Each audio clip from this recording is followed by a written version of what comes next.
life. 18 to life. See, the judge told me I could do 18 or I could do life, and I chose life. So now I'm serving 2 consecutive life sentences with no possibility for parole. See, the judge was nice though and said that they can run concurrent, so there's no need for me to come back from the dead to fulfill my obligation. But there's no escaping the fact that I'm in this thing for life. See, it's a self-imposed life sentence until they witness the reading of my last will and testament and observe their long silence and mourn for remembrance. See, I'm in this thing until there's nothing left of me, until the death of me, until you two represent the best of me. See, I'm in this thing until my tongue starts cleaving and my lungs start breathing and my heart starts beating and I finally understand the true meaning of sleeping. See, I'm in this thing until this world no longer exists. Or at least until you can open up your newspaper and in the obituary section read in big bold print that today marks the passing of Tsion The Wordsmith. See, I'm in this thing for life. But sister, I chose life when the prosecution only wanted to give me 18 years. Figuring after 6 of them, I would grow scared, file an appeal and get up out of there. And in her mind, it was only fair, see, because for 9 months, it was she alone who would carry the burden of this case, and I was just an innocent bystander. Standing by her, yet somehow absorbing the brunt of the frontal attack that was coming from our harshest critics who would sentence us to failure. But for her, that wasn't enough. See, because I peacefully slept at night, she was one who was constantly waking up because her belly was too small for her to find rest in any position. Listen to the critics who said, I've seen this movie before, and by the end of the theme music, that man will be missing. Dismissing the fact that I've written in blood that you, plus me, plus baby, makes we. For all she wanted me to understand is that when we minus you, it just leaves this baby and me. Believing that she could become something of a hermaphrodite, you know, both sexes, the providing father during the day and the nurturing mother at night. And she felt she was only right, so she revoked my rights to fatherhood, figuring she could do it all alone. Not knowing that my devotion to our child would go so much deeper than child support, so I told the judge, Your Honor, give me life, man. I don't want 18 years. See, I refused to let 432 payments of support be the extent of the relationship between me and my kid. Nah, Your Honor. See, I'm in this thing for life. Even if it means I have to forfeit my right to be able to walk away when things get messed up. Your Honor, see, I'm in this thing for life. See, I'm in it for life. I'm in it for every night my son sits up crying, wondering why my mommy and my daddy couldn't make it work.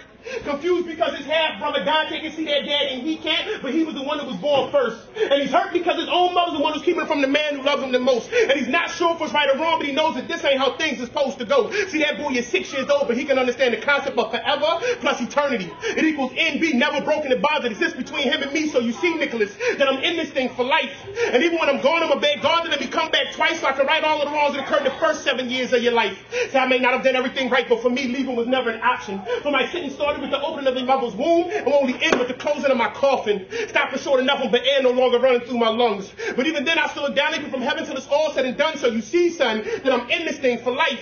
Because the very second that you was conceived in your mother's womb was the same second I stopped living for me and I began to live for you. So I refuse to let your mother's attempts to separate us reach their full level of manifestation. Erasing my life's purpose and simply replacing it, then making sure you're one of the greatest men of all to face of this planet. Standing before God with all the creation as my witness. That I will know no rest until I fulfill my life sentence. So dry your eyes, son. We got a lifetime to make remembrances. Because daddy is just declaring with great conviction that he's in this thing.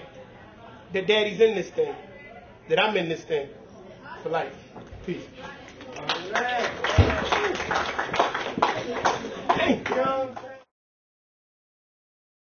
I was born to do this.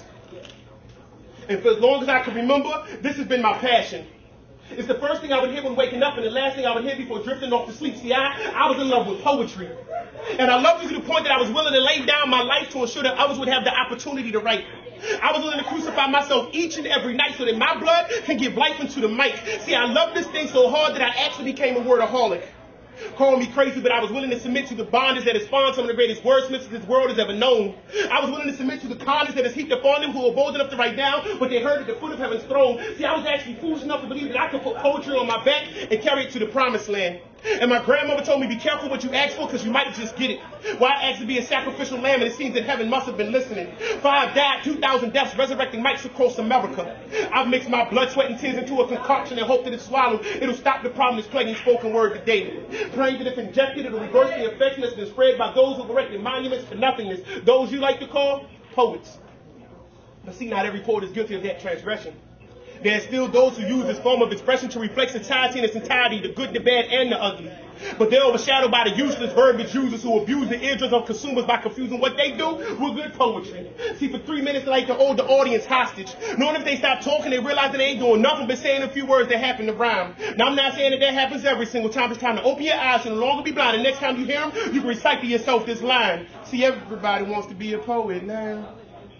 But not every poem is worth listening to. I mean, there are a few, but the majority tend to bore me with stories of long lost glory that can be found between some lady's legs. Or expecting me to believe that on their W-2 form in the occupation box, it actually says revolutionary. You must think I'm stupid to believe that. And see, the fact of the matter is that though most poets are alike, I was cut from a different cloth. While they was in search of their holy grail, I somehow wandered off and ran into my own fountain of youth. And that's when you're dead and gone, only your words will live on. So while you're alive, make sure you speak the truth. Because it's not so much what you bring to, but it's what you leave on that stage. And it's not so much what jumps off, but what stays on that page. See, because ink runs but blood stains, which is why my words will always remain. For I wrote with a pen that was dipped in immortality's vein. But even when this earthly man is dead and gone, baby said I died trying to make a change. And you can rewrite my name in the likeness of Medgar Evers.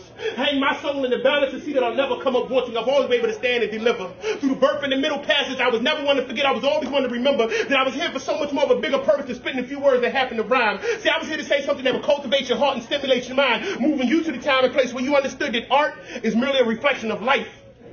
So when are you going to give me something good to write about? And I mean, it could take 7 months or 10 years for that day to finally arrive. But I'm going to keep approaching microphones knowing I'm soon to be crucified. Because this is not the life I chose, but rather it's the life that chose me. And some will call it a case of bad luck, but for me, it's just manifested destiny. So may I rest in peace. You can call me heaven's poetic son. Here lies a man who's not afraid to die, so you can make this death 2001. Peace.